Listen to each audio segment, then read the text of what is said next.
ሰላም ለእናንተ ዩኒቲ ተወዳጆች እንዴት አላችሁልኝ? የጌታችን ኢየሱስ ጸጋና ሰላም በሁላችን ላይ ጸንቶ ይኑር። ዛሬ በጌታ ቀን ማለትም እሁድ ከቅዳሴ በኋላ ተመልሰናል። ዛሬ ቅዳሴ ላይ የተነበበው የሐዋርያው የቅዱስ ጳውሎስ መልእክት ወደ ቲቶ ሰዎች ነበር። ቲቶ ምዕራፍ 3 ከቁጥር 4 ጀምሮ እንደዚህ ይላል።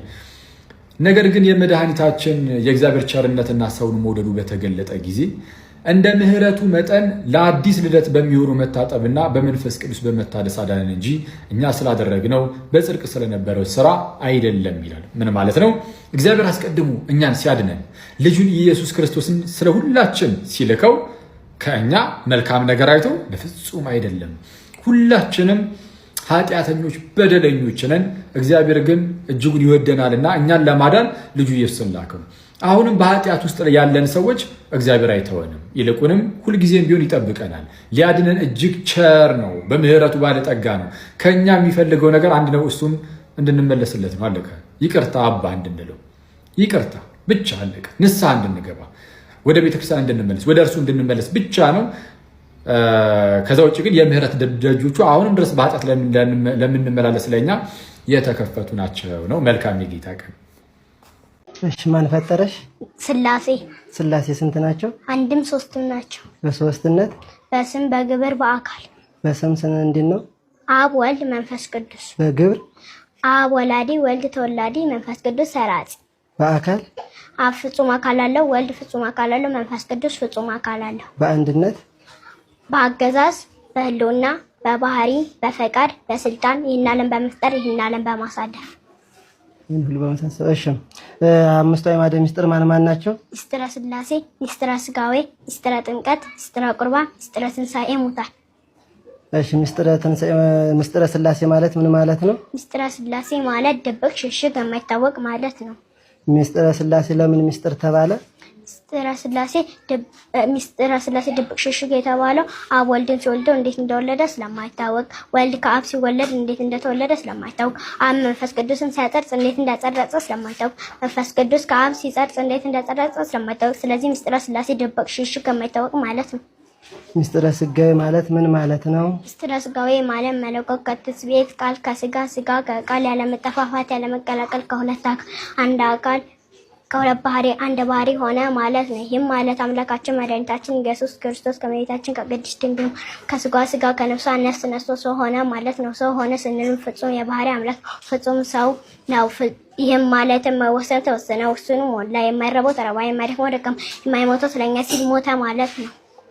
እሺ፣ ምስጢረ ጥምቀት ማለት ምን ማለት ነው? ምስጢረ ጥምቀት ማለት በጥንት ተፈጥረን አንተን የነበረው ልጅና በጥምቀት መልሶ ከስላሴ መወለዳችንን የምናረጋግጥበት ትምህርት ነው። ሀዳ ለምስጢር ተባለ ቢሉ ውሃ ተለውጦ ማያ ገቦ ሲሆን የማየው ስለሌለ ጸጋ ክብር ተሰጥቶ እንጂ ስለማይታይ ስለዚህ ምስጢር ይባላል።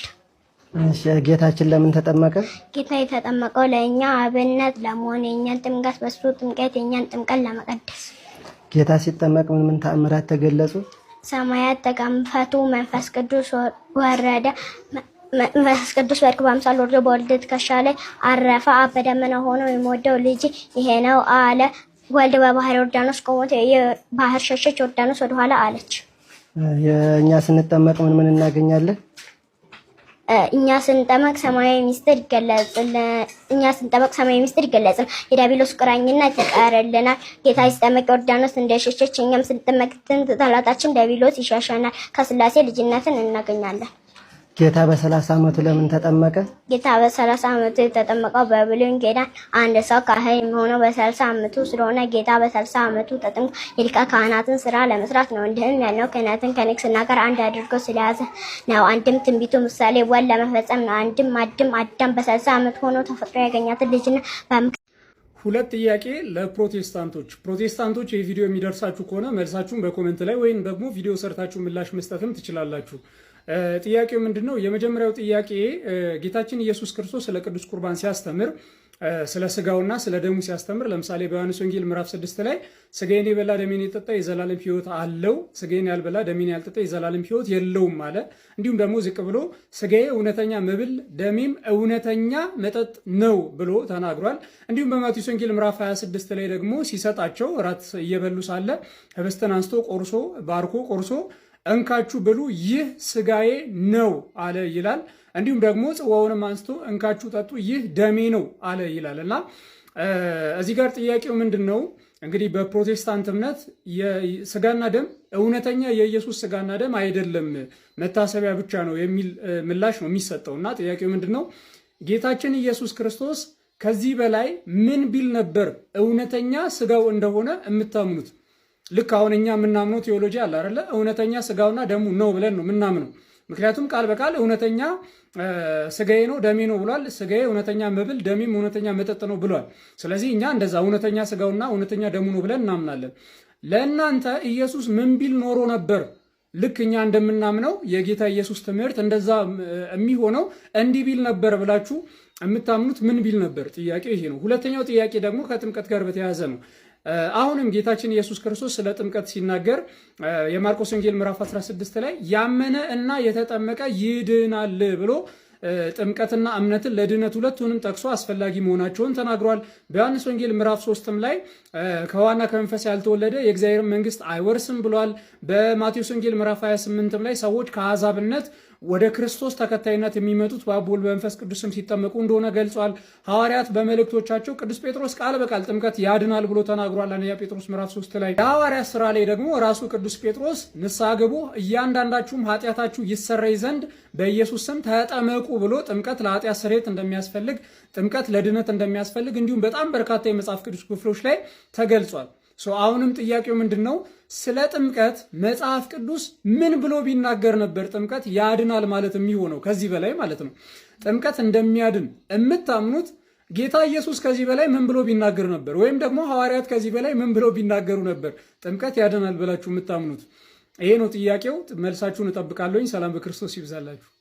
በሰማይ ያሉ ያውቃሉ አያውቁም?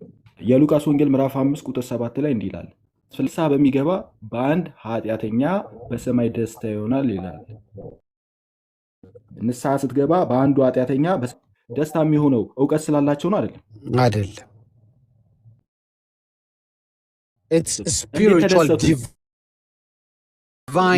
ዲቫይን ነው፣ መለኮታዊ ነው። መለኮታዊ ነገር ላስረዳ አልችልም። ያልተጻፈ ነገር የጠየቅኩን እየሰማኝ ነው ዳጊ? ሳደነግጥ መልስ። አይ ድንጋጤ እኔ ደቂቃ አስጨምር የለ መደንገጥ ትላለህ።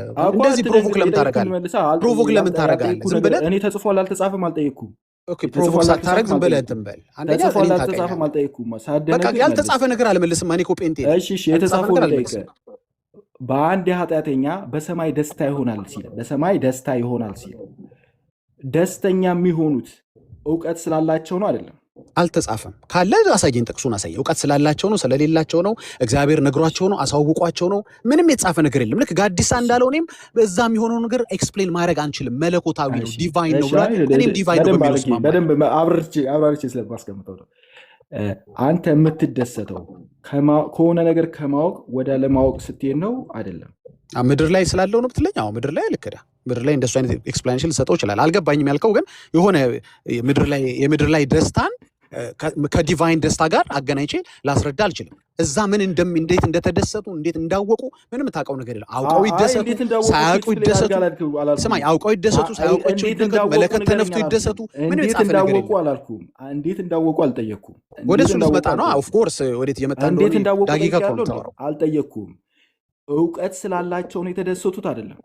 ይኸው አሁን እንዴት እንዳወቁ ጠይቄያለሁ። እንዲህ ያለና እውቀት ስላላቸው ነው ወይ? እውቀት ስላላቸው አልጠየቅኩም። አልተጻፈም። ምን እኮ የምልህ ያልተጻፈው ልንገር፣ ግምቴን ነው የምትፈልገው? አልገባኝ። ኦኬ የተጻፈው ልጠይቅ፣ እንደገና መልሼ ልጠይቅ። በአንድ ኃጢአተኛ ሲመለስ በሰማይ ደስታ ይሆናል አለ። ንስሐ በገባ በአንድ ኃጢአተኛ ምክንያት በሰማይ ደስተኛ የሚሆነው እግዚአብሔር ነው እንደሚደስተው በሰማይ?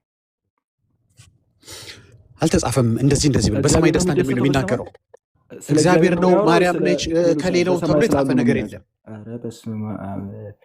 በሰማይ ደስታ ይሆናል የተባለው እንግዲህ ያልተጻፈ ነገር የራስህን ከሆድ አውጥተህ ነገር ከሆነ ልነግርህ አልችልም። ኢትስ ዲቫይን አይ ካንት ኤክስፕሌን ኢት። ወደ ሌላኛው ጥያቄ